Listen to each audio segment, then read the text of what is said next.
Obligatoriedad de los precedentes de la Corte Suprema. Por el Dr. Juan Vicente Sola. Presentación.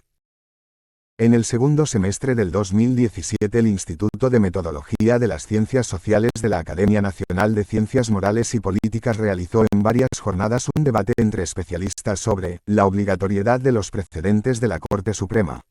El motivo de esa investigación fue determinar si los fallos de la Corte Suprema sobre temas constitucionales eran obligatorios para los demás habitantes aunque no fueran parte del juicio y por qué razones.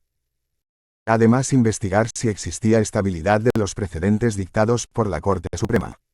Las siguientes páginas reflejan algunas de las ideas debatidas y además de esta introducción, las ideas de algunos de los participantes del seminario. ¿Por qué los jueces interpretan la Constitución? El control judicial difuso de constitucionalidad supone la existencia de una Constitución escrita y suprema que es aplicada por jueces que ejercen el control de su vigencia sobre el resto del ordenamiento jurídico. Este control se ejerce por igual sobre derecho legislado que sobre precedentes judiciales. Finalmente existe una Corte Suprema de Justicia que es el intérprete final de la Constitución y la que establece los precedentes válidos que serán aplicados por legisladores y jueces. Es la misma Corte la que deberá controlar el cumplimiento de sus precedentes ante otros órganos legislativos o jurisdiccionales que no reconozcan su ejemplaridad. Por un error habitual se supone que como el sistema de precedentes es consecuencia de que el origen del control judicial proviene de los Estados Unidos y que ese sistema utiliza el common law y por esa razón no sería totalmente aplicable a los sistemas de derecho legislado como es el argentino. Esta presunción tiene varios errores. El primero es que el derecho federal de los Estados Unidos es derecho legislado en su totalidad, no common law. Este último es utilizado exclusivamente en los estados y no sobre la totalidad de sus ordenamientos jurídicos. El segundo error es que la obligatoriedad de los precedentes proviene de la necesidad del cumplimiento de la Constitución por sobre el resto del ordenamiento jurídico. Si no fuera así, cada uno de los recurrentes tendría una constitución diferente de acuerdo con la teoría jurídica que sostenga el juez que le toca en suerte. Por lo tanto, si existe una distinción entre el common law y el derecho legislado, esta no se extiende a los precedentes constitucionales. Es cierto que el common law, con su experiencia en analizar precedentes, ha tenido una gran influencia en la interpretación de precedentes constitucionales. El abogado y juez del common law tienen un mayor entrenamiento en la utilización de fallos como creadores de derecho y esta capacidad es fácilmente trasladable en 1. Habitualmente se utiliza el common law para derecho de contratos, daños, societario, y derecho penal. La interpretación de la Constitución a través de la jurisprudencia. El desarrollo del estudio de los precedentes constitucionales fue influido por las doctrinas de Jeremy Bentham, que fuera el padre del positivismo inglés, quien era muy crítico del poder de los jueces e insistió que el hecho de la legislación judicial a través de los precedentes tenía que ser reconocido y si era posible reformado. Esta doctrina tuvo una considerable influencia en el Reino Unido y luego en los Estados Unidos, de dos maneras. Primero, las teorías positivistas del precedente desarrollaron un sistema más estricto del stare decisis. Al mismo tiempo se estableció una mayor preocupación teórica en las reglas que creaban precedentes y en los elementos en los precedentes que eran realmente vinculantes, lo que incluye investigar la idea de ratio decidendi. La coherencia en la interpretación de normas constitucionales a través de muchos casos y las prácticas interpretativas dirigidas a asegurar una coherencia general de todo el sistema jurídico son fundamentales en sociedades que adhieren a un orden jurídico racional. Un argumento similar en favor de la fuerza normativa de los precedentes concierne valores constitucionales fundamentales. Que los tribunales mantengan la uniformidad del derecho y su interpretación y aplicación de caso a caso debe ser considerado un requerimiento para asegurar el Estado de Derecho, que supone el tratamiento igual para todos los individuos en el sentido de la igualdad formal ante la ley. ¿Qué es un precedente? El término precedente tiene un número diferente de significados. Es a veces aplicado, sin demasiado análisis, a un cuerpo de fallos previos supuestamente relevantes. En general esto ocurre cuando los abogados de las partes acumulan citas durante un recurso. Al mismo tiempo, precedente puede ser utilizado como el resultado de una decisión particular que se considera de cierta importancia. Finalmente, el término puede ser utilizado para referirse a una norma más amplia que la decisión en un caso particular puede establecer. El análisis de la estructura del precedente se concentra en los dos últimos significados. Partimos del concepto de precedente como la decisión en un caso por un tribunal al que se considera que provee de ejemplaridad para un caso idéntico o similar que apareciera posteriormente. 2. En el caso mencionado proviene de una decisión expresa de un tribunal, pero existen los precedentes sub silentio, que es una práctica uniforme y silenciosa, ininterrumpida pero no basada en una decisión legal. La ratio decidendi o holding. La primera cuestión es la necesidad de definir con algún grado de precisión cuál es el elemento que se debe extraer de una decisión, lo que se llama la ratio decidendi, también llamado holding, y distinguir entre los elementos relevantes jurídicamente y las cuestiones circunstanciales e irrelevantes de decisiones o precedentes anteriores. El principal elemento de discusión entre juristas es saber cuál es la ratio decidendi en un caso y cómo ésta debe ser establecida para el futuro. Esto supone diferenciar el elemento normativo o vinculante del precedente de otras afirmaciones hechas por los jueces que intervienen en el caso, generalmente llamadas obiter dicta. La diferenciación de los elementos vinculantes y no vinculantes de una decisión judicial están históricamente conectados con la idea de una subordinación jerárquica a un tribunal superior, Corte Suprema por ejemplo, y a la práctica formal del stare decisis. Se puede citar a Blackstone, que decía que los precedentes y las 2 cf. Black's Law de ICTIONARY. 4. Ed. West Publishing Co. Street. Paul, Minnesota. 1968 p. 1340. Leyes debían ser aplicados a menos que fueran totalmente absurdas o injustas. 3. Luego de estas consideraciones podemos citar la definición de McCormick sobre la ratio decidendi. Una decisión expresa o implícitamente tomada por un juez que es suficiente para resolver una cuestión de derecho planteada por los argumentos de las partes en un caso, siendo una cuestión sobre la cual una decisión era necesaria para su justificación, o para una de las justificaciones alternativas del fallo en el caso. 4. Se puede intentar hacer una lista de factores que pueden ser considerados relevantes para determinar el grado de obligatoriedad normativa de un precedente. Y, el rango jerárquico del tribunal de origen del precedente. En particular si es de la Corte Suprema. Y, si la decisión fue en un fallo dividido, o con votos separados, o por la Corte por unanimidad. Si es un tribunal inferior, si fue un fallo del Pleno. Y, la reputación de los integrantes del tribunal o del juez que escribe la opinión. Y, cambios en el ambiente político, económico o social ocurridos desde la decisión original. V. Solvencia de los argumentos que se dan en apoyo de la decisión. B. La antigüedad del precedente. Esto tanto por su arraigo en la sociedad como, por el contrario, si refleja una situación política o económica totalmente diferente. B. La presencia o ausencia de disensos. 3. BLACKSTONEW. Commentaries on the Laws of England. Oxford, Clarendon Press, original de 1769, IP. 70. En el original, precedents and rules must be followed unless flatly absurd or unjust. 4. McCormick, Why cases have rationes and what they are. En Goldstein, L. ed. B. La rama del derecho a que se refiere. Si bien la Constitución es siempre suprema, hay ramas del derecho como el comercial donde existen prácticas que varían y a las que se les da un carácter vinculante. X. Si los precedentes constituyen una tendencia o es solo un caso aislado.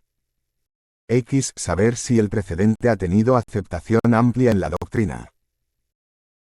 Si bien la obligatoriedad formal no es un concepto que admita gradación, en el caso de los precedentes no parece que pueda establecerse una dicotomía entre vinculantes y no vinculantes, sino como un cierto tipo de obligatoriedad dentro de un continuo en el que figuren también conceptos como tiene fuerza normativa, o sirve de fundamento suplementario.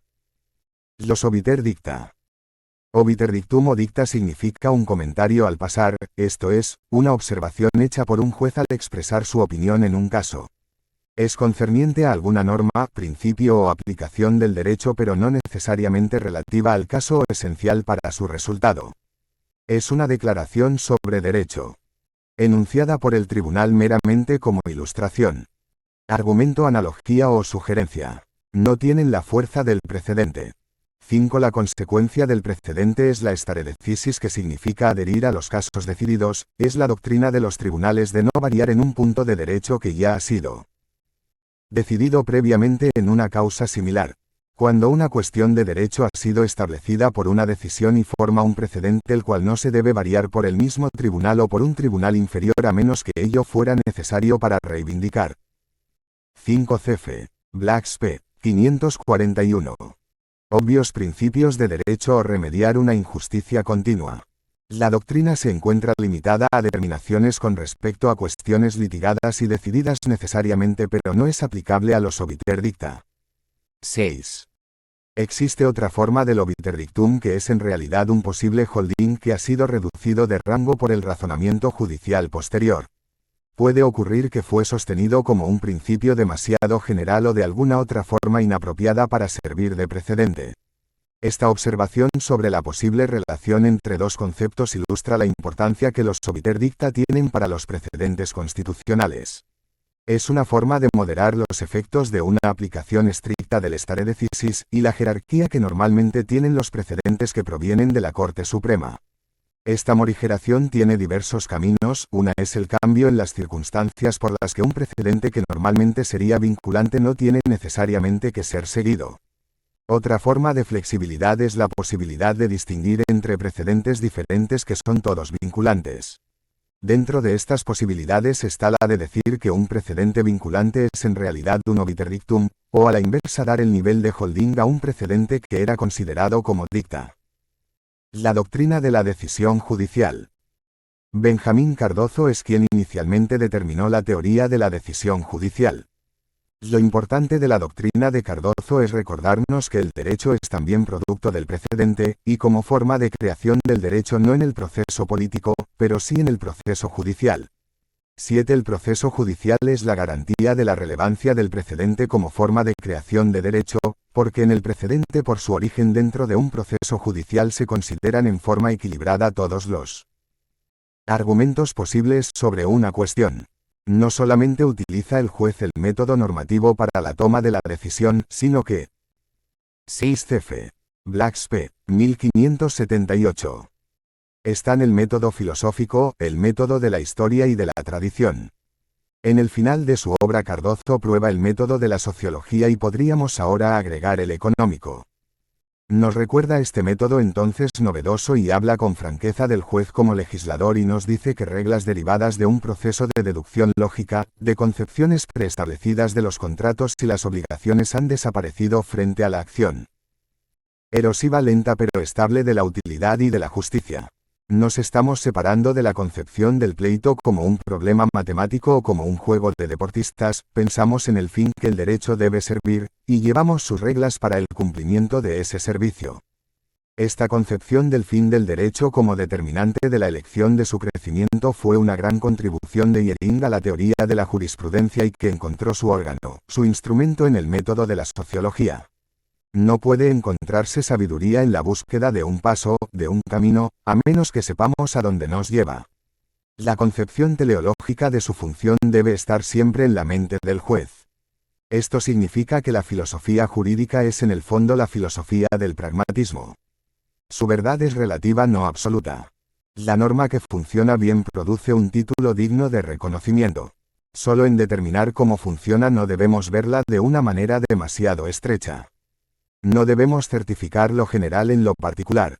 No debemos arrojar a los vientos la ventaja de la consistencia y uniformidad para hacer justicia en el caso concreto. Debemos mantenernos dentro de los límites que el precedente, la costumbre y la larga y silenciosa y prácticamente indefinible práctica de los demás jueces a través de los años han hecho de las innovaciones en las decisiones judiciales.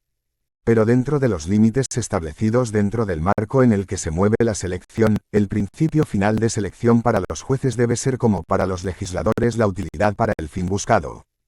No recogemos las normas del derecho maduras de los árboles. Cada juez consultando su propia experiencia debe ser consciente de los tiempos a través de los cuales vive y cuando el ejercicio libre de la voluntad y dirigido con el objetivo del bien común determina la forma y la tendencia de una norma que en el momento tuvo su origen en un acto creativo. Esta doctrina del precedente es importante para comprender la incorporación del análisis económico a la interpretación constitucional. De la misma manera que dentro de la acción del juez en el proceso judicial, que acepta argumentos de las partes que incluyen lo normativo, lo histórico, lo valorativo, visiones filosóficas y, sin duda, argumentos sociológicos, es conveniente y útil también incorporar los argumentos económicos. La ventaja de utilizar argumentos económicos claramente es preferible a un sistema en el que los jueces oculten la decisión que consideran conveniente y disfracen la decisión del proceso judicial, la sentencia, a través del lenguaje jurídico. El lenguaje normativo es un tradicional justificador de decisiones, es por eso que es preferible decir claramente los argumentos que fundamentan a la decisión judicial que ocultarla con otro tipo de argumentos.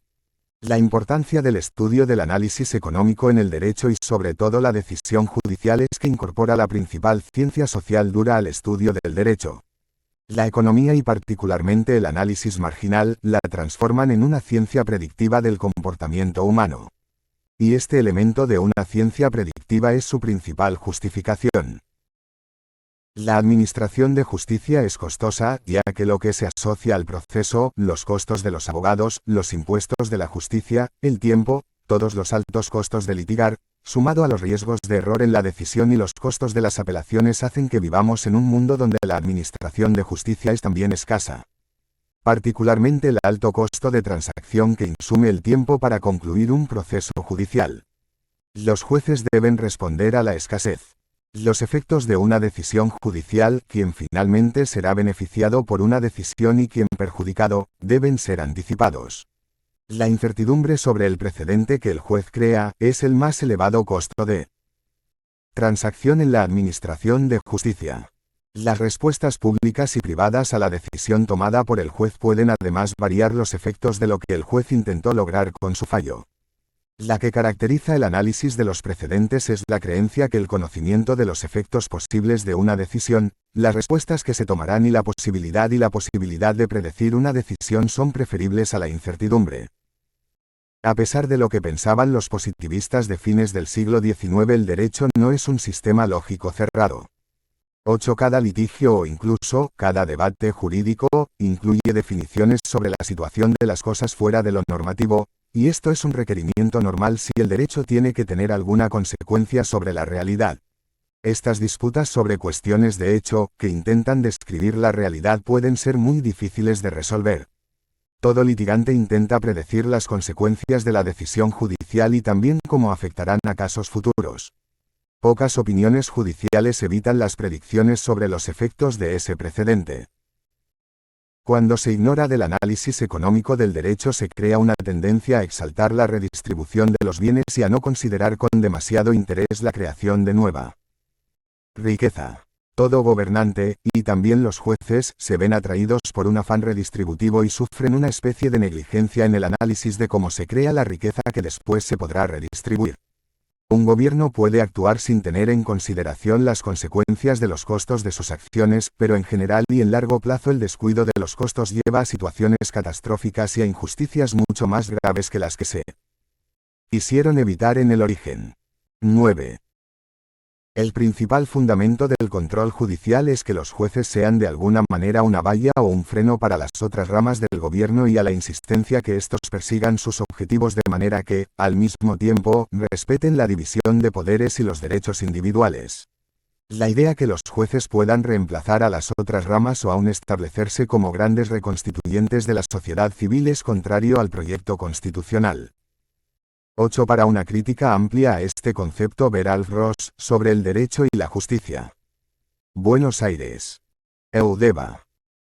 9. Para un estudio empírico de las consecuencias sobre los sectores más carenciados de regulaciones económicas supuestamente bien intencionadas ver Hernando de Soto, de Oderpaz. Perennial. Son también los jueces una valla, un límite a ciertas tendencias redistributivas que pueden tener los poderes políticos para fines electorales o para el cumplimiento de objetivos políticos, pero que pueden ir en contra de los mandatos constitucionales, porque son fundamentalmente o expropiaciones ocultas o confiscaciones. La teoría del discurso jurídico y el control judicial de la Constitución. Habermas, la Constitución producto de un diálogo. En la sociedad pluralista contemporánea, con la fractura de las ligazones internas entre religión, ética y derecho y por la ausencia de bases religiosas o éticas comunes que puedan unir a la sociedad, la Constitución y la ley asumen de legitimación. De esta manera el derecho establece el marco normativo que regula la interacción entre ciudadanos que se tratan entre sí como extraños. En estas circunstancias la ley es obedecida en parte debido a la sanción, pero en parte porque los ciudadanos la encuentran justificada normativamente. 10. Como hace notar Habermas, por una parte la sanción que impone la norma ha tomado el lugar de la religión y de la ética para dar fundamento al derecho. 11. Por otra parte, las sanciones por sí mismas no pueden dar un fundamento al régimen constitucional contemporáneo sin una creencia ampliamente difundida de su legitimidad. La investigación principal recae en la determinación de la fuente de legitimidad del derecho constitucional contemporáneo con las sanciones legales en las cuales se basa. Conjuntamente con el compromiso con la democracia, la respuesta más atrayente a esta pregunta es que la legitimidad de la Constitución y los precedentes. 10. Habermas, Jürgen, Between Facts and Norms, Contributions to a Discourse Theory of Law and Democracy. Cambridge, MIT Press. 1995, trans. William Reich. p. 10. Constitucionales basados en ella, deriva del hecho que son en definitiva autoimpuestas. Nos hemos referido a Hobbes, que propone un contrato de asociación de todos los miembros de la sociedad. Las voluntades conflictivas de los miembros individuales son armonizadas a través de la voluntad común que emerge del contrato conjunto. Esa voluntad común trasciende las voluntades individuales, pero es voluntariamente suscripta por todos los miembros de la sociedad política. Por lo tanto, el contrato en Hobbes no está subordinado a la voluntad de un grupo particular de contratistas sociales. Habermas objeta al contractualismo de Hobbes, que depende de la voluntad moral arbitraria de contratistas individuales. 12. En Kant, la doctrina moral puede oponerse a esta objeción y superar el problema de la arbitrariedad moral al mismo tiempo que mantiene que normas morales aplicables universalmente son autoimpuestas. En la moralidad kantiana, cada individuo autónomo asume libremente los deberes que surgen de imperativos categóricos universales deducidos de la premisa que los individuos deben tratarse unos a otros como fines en sí mismos. 13. Habermas rechaza la concepción de Kant por dos razones principales. En principio, la visión de Kant es monológica y no intersubjetiva, con cada individuo derivando en forma solipsística 14 sus deberes morales sobre la base de una reflexión solitaria. Como consecuencia de este cisma, la moralidad universal que trasciende las concepciones opuestas del bien es incapaz de incluir el mundo sociológico de las relaciones jurídicas. La teoría del discurso de Habermas intenta proveer un contrafacto que es al mismo tiempo dialógico y consistente con el punto de vista moral. El contrafacto de Habermas requiere de un movimiento del contrato hacia el consenso, asociado con un 12. Habermas, op.cit. pp. 3, 4. 13. Una posición similar de decisión individual y no colectiva de ingreso al contrato social y de la toma de decisión constitucional es sostenida por Buchanan y TULLOCK, The Calculus of Consent. Logical Foundations of Constitutional Democracy. University of Michigan, 1965, Bergkamp. 2. The Individualistic Postulate. Concepto de argumentación basada en el proceso que se desenvuelve en torno a la distinción entre acción estratégica y acción de comunicación.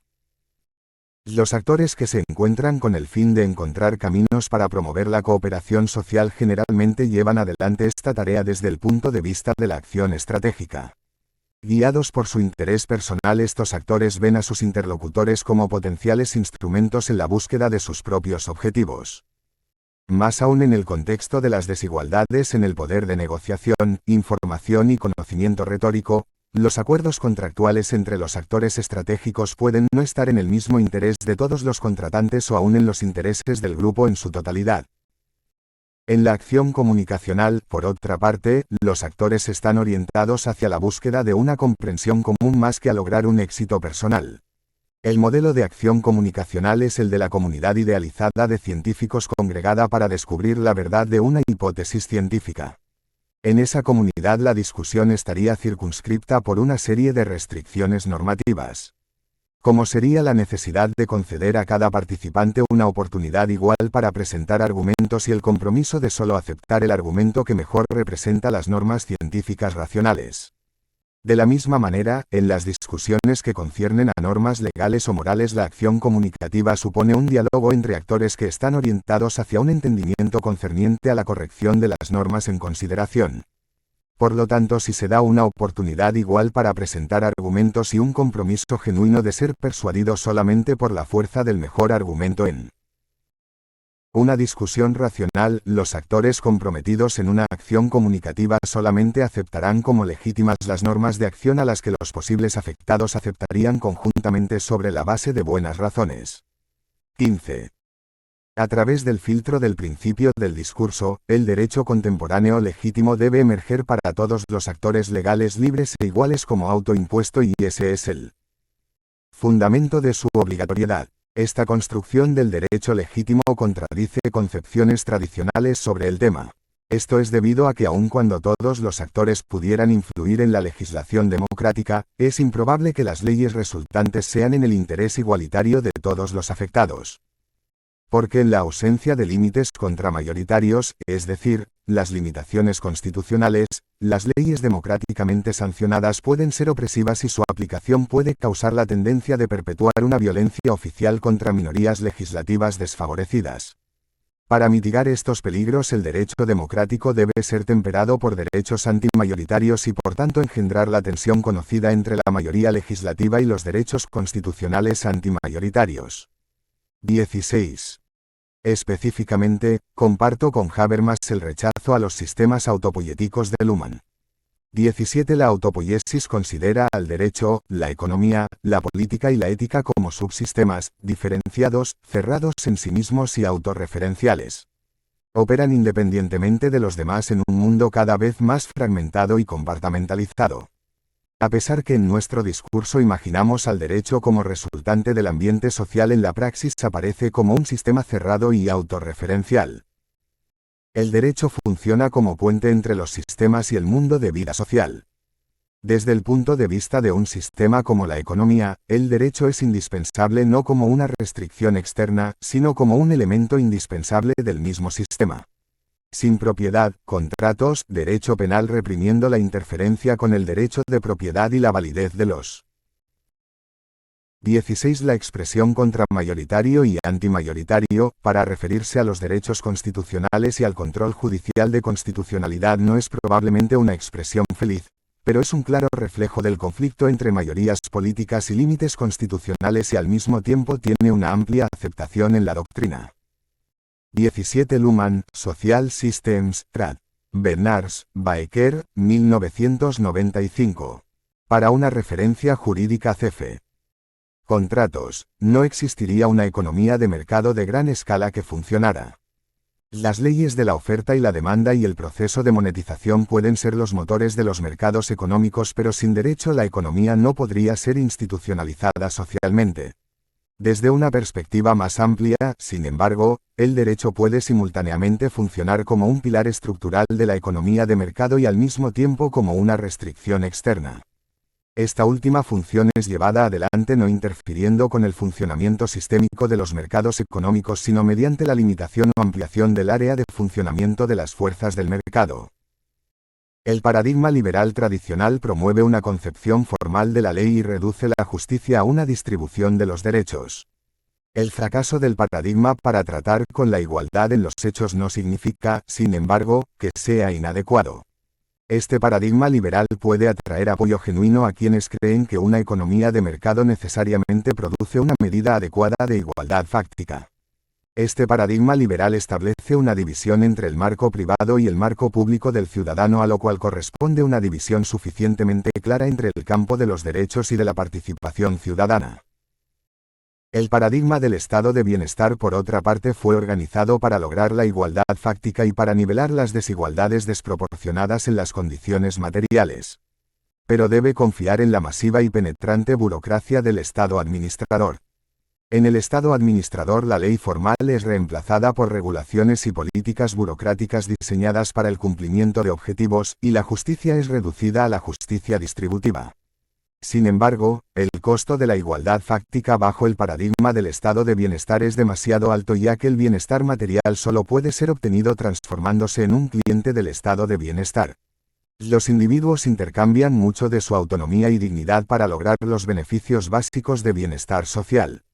Las decisiones básicas son abandonadas en las manos de expertos y las crecientes desigualdades en el control y uso de la información dividen al Estado entre élites gobernantes y masas administradas.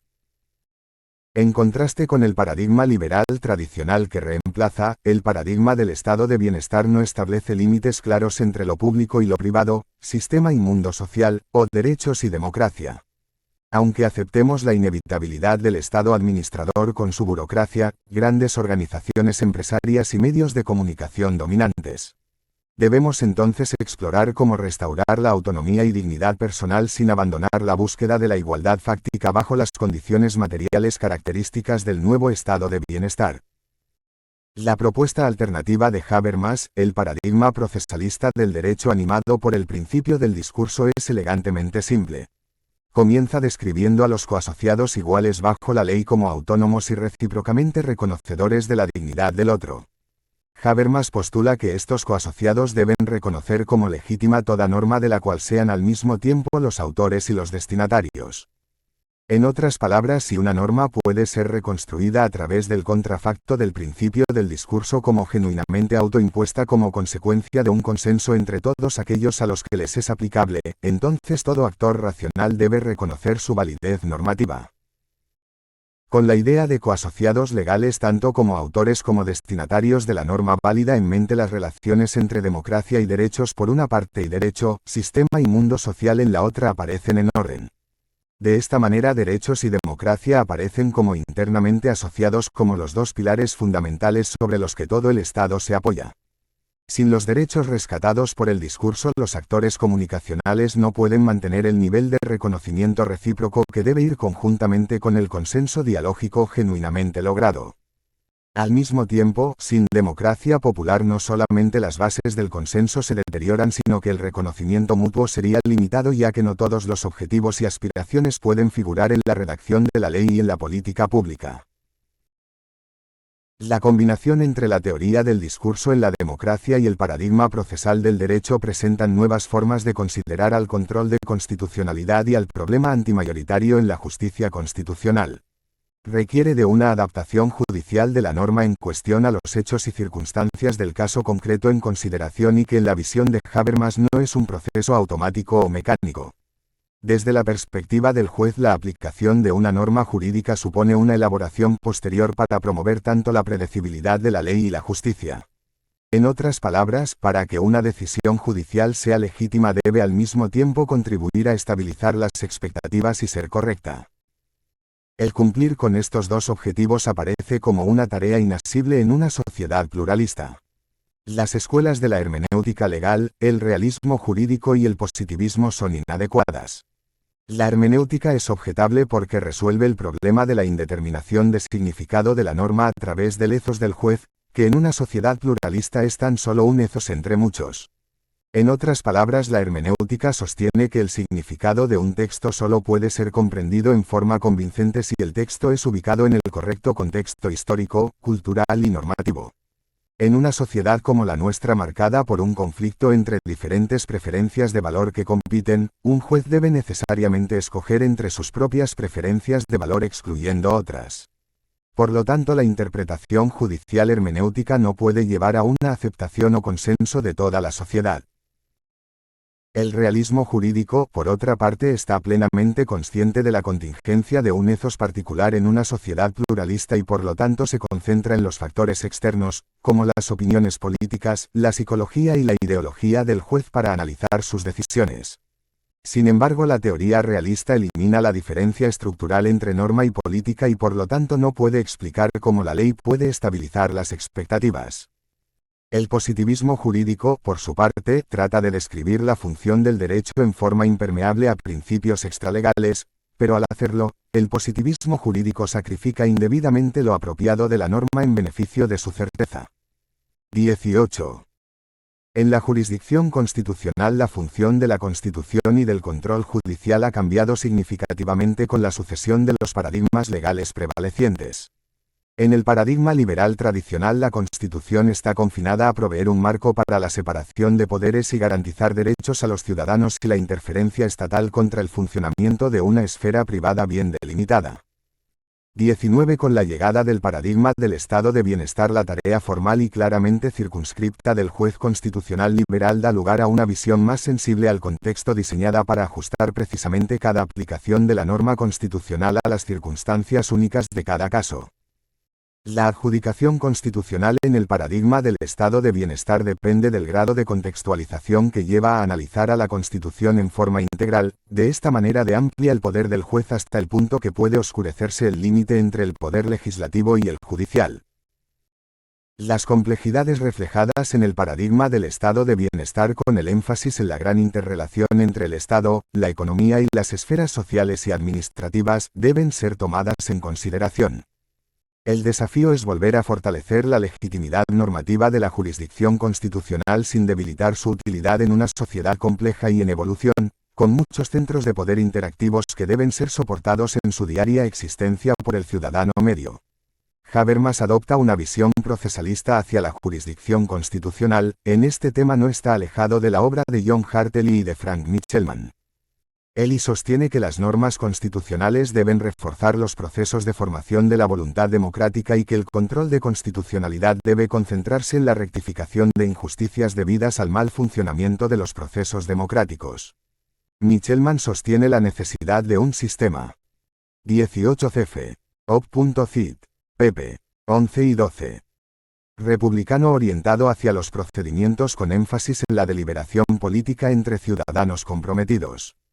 Particularmente sostiene el proceso deliberativo para justificar una amplia revisión judicial para invalidar legislación contraria al ethos republicano.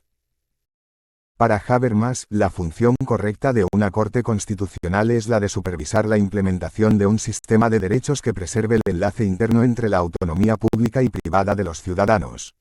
Por lo tanto, considera que la jurisdicción constitucional es un asociado necesario al proceso legislativo democrático. En el proceso de acción comunicativa existe un compromiso de respeto mutuo entre los ciudadanos pero basado en un diálogo entre ciudadanos que no comparten una misma concepción del bien. Basados en la asunción que los actores comunicativos se basan en la razón para llegar a un acuerdo, el control judicial debe promover aquellos derechos que puedan asegurar tanto la autonomía privada como pública en una sociedad pluralista. La aplicación de una norma constitucional por la Corte Suprema o por cualquier tribunal supone luego de la interpretación la creación de una norma individual. De esta manera la función judicial, lo mismo que la legislativa, es al mismo tiempo creación y aplicación de derecho. Las leyes y las normas consuetudinarias son únicamente productos semi-elaborados, cuya conclusión depende de la decisión judicial y de la ejecución de esta. 20. El proceso a través del cual el derecho constantemente se crea a sí mismo, va de lo general y abstracto a lo individual y concreto. Es un proceso de individualización y concreción siempre crecientes. La norma constitucional, que es general por antonomasia, asocia a ciertos supuestos abstractamente determinados, ciertas consecuencias determinadas de manera abstracta.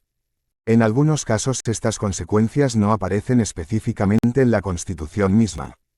Esta norma constitucional tiene que ser individualizada y concretada a fin de quedar en contacto con la vida social y de aplicarse en la realidad. Para ese efecto es necesario determinar en 20 cf. Kelsen, Teoría General del Derecho y del Estado. p. 159. Cada caso, si las condiciones señaladas en abstracto por la norma general se encuentran presentes en forma concreta a fin de que la sanción determinada abstractamente por la norma genérica pueda ser ordenada y ejecutada concretamente. La función del juez con la norma constitucional no tiene carácter declarativo. El tribunal no se limita a formular derecho ya existente. Tanto al establecer la presencia de los supuestos de la norma constitucional en el caso concreto como al estipular la sanción, la decisión judicial tiene un carácter constitutivo. Es cierto que en la decisión se aplica una norma preexistente que enlaza determinada consecuencia a ciertas condiciones. Pero la existencia de las condiciones concretas, en relación con la consecuencia concreta, es primeramente establecida en cada caso por la resolución del tribunal. La norma individual de la decisión judicial representa la individualización y concreción necesarias de la norma general y abstracta. La utilidad de la doctrina del discurso jurídico en la descripción del procedimiento ante la Corte Suprema consiste en rescatar los elementos dialógicos que son necesarios en la determinación de la nueva norma constitucional creada por el precedente que la sentencia de la Corte puede dictar. Toda sentencia crea derecho al establecer una norma individual aplicable al caso concreto. Esa norma individual es producto de la transformación que el juez realiza de la norma general hipotética. En el caso de la Constitución, este procedimiento es más notorio por la vaguedad extrema que pueden tener algunas de sus normas. Es por ello que conocer la Constitución supone conocer su texto conjuntamente con los precedentes vinculantes. Ahora bien, toda sentencia de la Corte Suprema es fundada, ese fundamento es la base de un precedente futuro, es decir, de una norma constitucional creada por las decisiones judiciales. Los fundamentos de la decisión de la Corte Suprema deben estar basados en los argumentos que han presentado las partes durante el debate constitucional que se produjo en los memoriales presentados ante el tribunal. Es decir, que el precedente es producto del debate que se produjo entre las partes adversarias en el caso, el dictamen del Procurador General y eventualmente, de los memoriales de Amicus Curiae. La importancia de la doctrina del discurso jurídico y su expresión en Habermas es la de señalar el carácter democrático que el debate constitucional ante la Corte Suprema tiene en la determinación de la futura norma constitucional. En principio, las partes se presentan ante la Corte Suprema para la determinación de una norma constitucional que no está determinada con claridad suficiente para permitir la resolución del caso. Si la norma existiera en forma indubitada, el caso ya hubiera sido resuelto en una instancia inferior. Pero la creación de una nueva norma constitucional, porque de eso se trata la determinación de un precedente, requiere un debate amplio en el que se incluyan todos los argumentos posibles. En este debate amplio no pueden participar todos los interesados, pero se pueden incluir todos los argumentos que sostengan todos los interesados en la nueva norma. La inclusión de todos los argumentos existentes supone un debate democrático amplio, democrático no por la participación de todos los interesados en la nueva norma, sino porque asegura la participación de sus ideas, argumentos e intereses. Al mismo tiempo, el debate judicial incluye un elemento importante que es la igualdad entre las partes. Nuestra sociedad no es igualitaria, por el contrario contiene desigualdades que pueden ser chocantes. Sin embargo, el momento en que las partes aparecen con más cercanía al ideal constitucional de la igualdad es en el proceso judicial. Esta igualdad es favorecida por los elementos clásicos del proceso como la representación letrada y el acceso amplio a la información, y todo dentro de un marco adversarial. Estas situaciones no ocurren necesariamente en el otro gran ámbito de representación popular que es el Congreso. Si bien los legisladores tienen una representación popular mayor que la de los jueces, sufren también de las distorsiones producto de los sistemas electorales y de las circunstancias políticas existentes en el momento de su decisión. En particular, el poder legislativo puede ser influido por grupos de interés u opinión bien organizados, con fondos amplios y con amplio acceso a la información. La existencia de grupos de interés es legítima y útil en el sistema democrático, pero su influencia distorsiva del interés general puede ser corregida en un debate más amplio como es el proceso judicial. Como lo establece la doctrina de Caroline Products, nota N grado 4 en el voto del Chief Justice Stone, la protección de minorías difusas o insulares es una de las tareas primordiales de los jueces, porque en muchos casos esas minorías no tienen un acceso preferencial al proceso político. 21. ¿Por qué establecer el control de constitucionalidad? Si la supremacía de la Constitución supone la existencia del control judicial de constitucionalidad, plantea entonces una pregunta básica: ¿por qué los constituyentes establecieron el control por los jueces de todas las normas para asegurar la supremacía constitucional? O, en el caso que fuera creado por decisión judicial como en los Estados Unidos y en la Argentina, ¿por qué mantienen su vigencia luego de varias reformas constitucionales? La redacción de una constitución plantea una relación principal, agente, entre los constituyentes y la aplicación que esas normas tendrán en el futuro.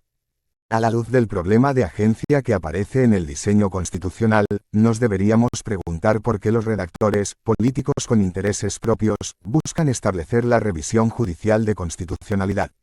No es suficiente describir al control judicial como un artificio para proteger a los ciudadanos de las actividades de los políticos del 21. La nota del Chief Justice Harlan Stone es la más citada del derecho constitucional y un razonamiento muy importante para determinar los fines del control judicial de constitucionalidad. La nota dice, diferentes consideraciones pueden ser aplicables, y puede pensarse que la que ataca la constitucionalidad de una ley imponga una carga más leve cuando la legislación esté dirigida a corregir al proceso político que es el que habitualmente se considera que puede derogar la legislación indeseada. Por lo tanto, las interferencias legislativas en las organizaciones políticas y en la discriminación de la información han estado sujetas a un control judicial más estricto que a lo que han estado otros tipos de leyes. Consideraciones similares pueden ser relevantes en situaciones comparables, cuando el derecho a voto o a reunirse pacíficamente se encuentra comprometidos, o cuando una ley está dirigida hacia una religión particular, o hacia una minoría nacional o racial.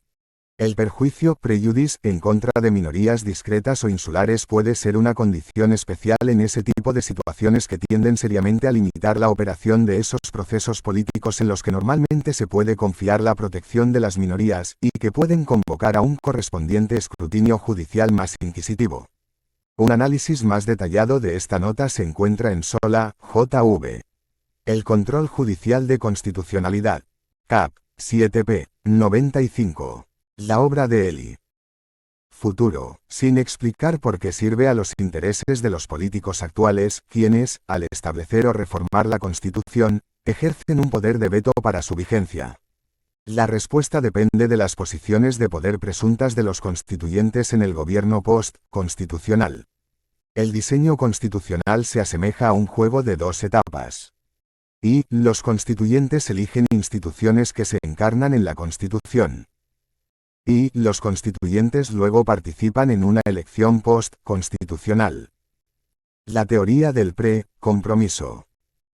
Para entender por qué los constituyentes en este juego pueden anhelar control judicial de constitucionalidad, se requiere de un breve repaso de las teorías en curso de independencia judicial. Una visión enfatiza el valor presente de la legislación 22.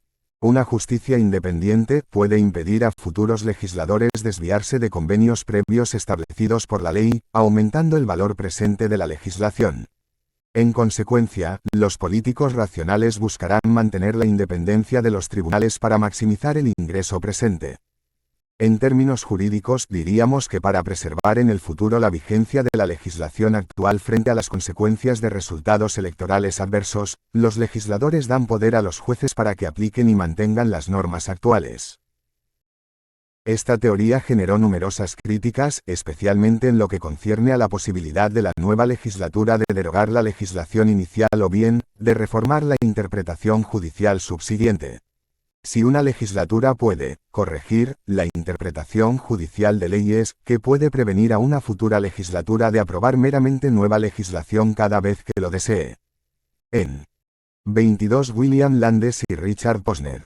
Adjudication as a Private Good, Journal of Legal Studies. Otras palabras, ¿cómo puede una corte que sirve como una agencia de una legislatura previa, restringir a la actual legislatura de aprobar nueva legislación cuando cambien sus intereses?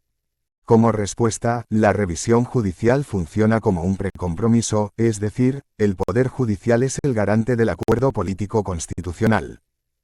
En contraste, 23 se puede adoptar una perspectiva electoral.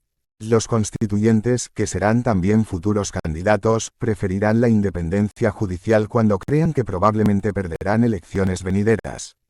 De lo contrario, es decir, si creen que ganarán las elecciones, estos constituyentes preferirán tribunales dependientes que puedan ser manipulados para obtener resultados favorables.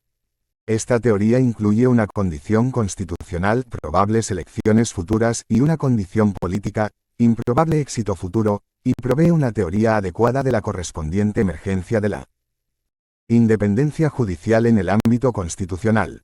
Demuestra con evidencia empírica que la competencia entre partidos en el poder permite la independencia judicial, mientras que la falta de alternancia en el poder y la existencia de un partido hegemónico debilita la independencia de los tribunales. A pesar de que pueda argumentarse que otros gobernantes puedan revertir la independencia judicial en el futuro, cuando ya no sirva sus intereses, esta crítica tiene menos cabida en el contexto de la revisión constitucional. El problema de restringir coaliciones futuras puede existir para la legislación común, pero es menos relevante en el contexto de una prohibición constitucional y la revisión judicial. Modificar las constituciones es costoso, mucho más que la legislación común, por lo tanto, el riesgo de derogación futura es menos relevante. Y si bien las Cortes Supremas puedan ser manipuladas, eso es también políticamente costoso. Los constituyentes adoptan, de esta manera, un sistema de revisión judicial por tribunales independientes para restringir a los futuros gobiernos que no pueden controlar. 23 Mark Ramseyer. The Puzzling Independence of Courts, a Comparative Approach. Journal of Legal. La revisión judicial restringirá, por supuesto, a los constituyentes si terminan por asumir el poder. Entonces los constituyentes racionales preferirán una fuerte revisión judicial en la medida que se vean a sí mismos fuera del poder. Los políticos que se visualizan fuera del poder pueden buscar cierta restricción en el gobierno, a diferencia de aquellos que confían en que permanecerán en el poder luego de las elecciones postconstitucionales, estos preferirán una restricción menor. El control judicial como modelo asegurador. Una revisión judicial fuerte se convierte en una estrategia para prevenir daños futuros a los constituyentes que puedan perder el poder. Este es el modelo asegurador de la revisión constitucional. Sirviendo como un foro para desafiar a la acción gubernamental, la revisión constitucional proporciona una forma de seguro durante el convenio constitucional para los presuntos perdedores electorales. De la misma manera que la presencia de los mercados de seguros disminuye los riesgos de contratación y así permite concluir contratos que de otra manera no serían demasiado riesgosos, la posibilidad de control judicial disminuye los riesgos de hacer la Constitución, para aquellos constituyentes que crean que no podrán ganar poder en elecciones posteriores. La revisión judicial ayuda a concluir los convenios constitucionales que, de otra manera, podrían fracasar. Como una forma de seguro, el control judicial es relativamente poco costoso ya que puede ser ejercida por una corte compuesta por unos pocos miembros. Es ciertamente más económico de establecer que una segunda cámara legislativa que puede proteger el convenio constitucional a través de sistema de representación diferente. O que un sistema de más complejo de sanción de las leyes como dar a una cámara el derecho de ser la iniciadora de la legislación. De esta forma, hasta el punto de que la revisión judicial sirve a los intereses de los fundadores constitucionales restringiendo a las mayorías futuras. Como un artificio de reducción de riesgo, la revisión judicial tiene un valor positivo aun si no proporciona protección perfectamente completa contra todas las contingencias. Ningún artificio de reducción de riesgo es a toda prueba, así como los aseguradores pueden quedar en bancarrota, las cortes pueden ser ineficaces. Pero si los logros esperados de un contrato de riesgo relativamente poco costoso exceden el riesgo potencialmente catastrófico de un esquema constitucional fallido, el control judicial debería ser adoptado. La incertidumbre aumenta la demanda de seguro político que provee el control judicial. Bajo condiciones de alta incertidumbre, puede ser especialmente útil para los gobernantes adoptar un sistema de revisión judicial para afianzar el convenio constitucional y para asegurar que ellos pueden desafiar a la acción gubernamental luego del cambio electoral futuro. La existencia de elecciones el sine qua non de la democracia aumenta la incertidumbre y, de esta manera, la demanda del control judicial. Los autócratas no tienen necesidad del control judicial. La expansión del poder judicial alrededor del mundo es un reflejo de la democratización, y no anti-democrático como lo sugirieron algunos analistas. La discusión, en síntesis, puede ser entendida en términos de una simple desigualdad. Los constituyentes elegirán el control judicial solo si los costos esperados de la pérdida electoral exceden los costos de agencia de la revisión judicial. Cuando el riesgo de pérdida electoral aumenta, hay un aumento correspondiente en el incentivo a adoptar el control judicial. Similarmente, cuanto mayor sea la lealtad de la judicatura hacia los constituyentes, ya sea por razones ideológicas o políticas, mayor será el incentivo a adoptar el control judicial, manteniendo constantes los riesgos electorales. La extensión del control de constitucionalidad. La extensión y poder del control judicial puede aumentar en forma relativa al grado de incertidumbre política en el momento del diseño constitucional. El diseño constitucional de tribunales constitucionales refleja los intereses de los partidos políticos dominantes y el concepto que tribunales independientes y poderosos se asocian con situaciones de bloqueo y dispersión políticas. 24. El control judicial de la constitucionalidad de la legislación y de los actos administrativos es una característica central de muchos sistemas constitucionales. Esto supone plantearse preguntas fundacionales como saber en beneficio de quien se ejerce el control judicial y determinar el papel de control por terceros. Los contractualistas consideran a la democracia constitucional como un mecanismo para satisfacer las preferencias individuales a través de la acción colectiva. Establecen una analogía del esquema de democracia constitucional con una serie de relaciones entre principal y agente, en la que el pueblo confía en los gobernantes como agentes para satisfacer sus demandas colectivas. Si el pueblo es el principal en cuyo beneficio se crea la Constitución, entonces el diseño de la justicia constitucional debe responder al control sobre los agentes políticos. La revisión constitucional de la legislación existe para impedir a los gobernantes que abandonen el acuerdo fundacional con los ciudadanos. Bajo estas circunstancias, es probable que los sectores políticos que redactan la Constitución busquen diseñar instituciones que los beneficien en forma estrecha antes que a los ciudadanos en forma amplia.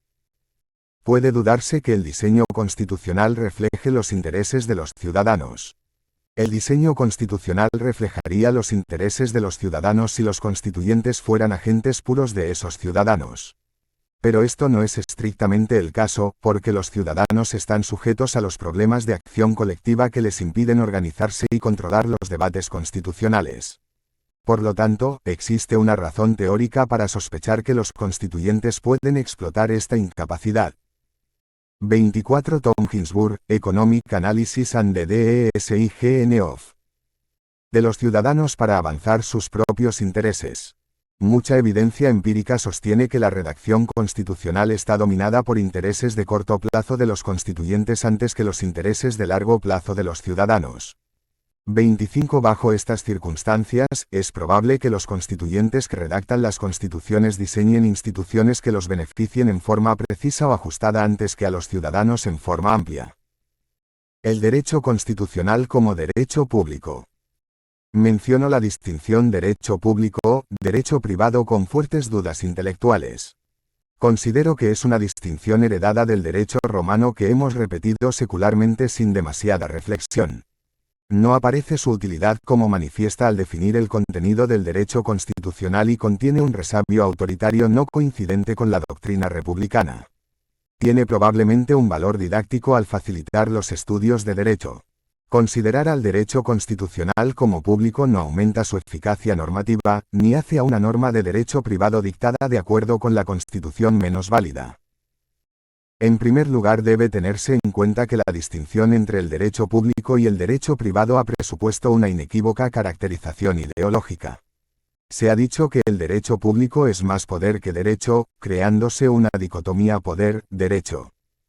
Que el derecho público está dirigido a la prosecución del bien común, justificando por ello un menor grado de vinculación jurídica de este derecho en relación con el derecho privado, es decir, la supervivencia de una zona libre de control jurídico para los poderes públicos que persiguen el bien común. También se ha señalado el carácter autoritario a un cambio de paradigmas explicativos no siempre captada a tiempo. Unas veces sobreviven los paradigmas de épocas pasadas, es el inconveniente de las construcciones puramente dogmáticas del derecho constitucional. 25 Por esta razón es preferible la evolución constitucional a través de fallos judiciales que las reformas, que utilizan una interpretación puramente histórica de las normas. Es el caso de la utilización de los arquetipos del Estado liberal para explicar la conformación del Estado social de derecho. Otras veces, se da el caso del derecho público y la naturaleza consensual del derecho privado. Con respecto a la posible dicotomía derecho público-derecho privado debe tenerse presente que se verifica una convergencia de aspectos publicísticos y privatísticos en muchas relaciones jurídicas, derecho del trabajo, derecho administrativo, etc. En razón de ello se alienta la doctrina que considera preferible la adopción de un sistema pluralista de relaciones jurídicas más que un dualismo simplista en derecho público-derecho privado. Finalmente, La distinción entre derecho público y derecho privado no se asienta en categorías ontológicas a priorísticas. Frente a cada ordenamiento jurídico se deberán determinar las dimensiones publicísticas o privatísticas que asumen las relaciones jurídicas. La teoría de los intereses preferentemente protegidos en una relación jurídica o mediante una norma jurídica divide al derecho privado, cuando éstas protegen intereses privados, del derecho público, que es cuando protegen intereses públicos. No incluye en su descripción al espacio de lo público en la empresa, en los sindicatos y en los partidos políticos, donde confluyen intereses privados e intereses públicos ordenados por normas constitucionales.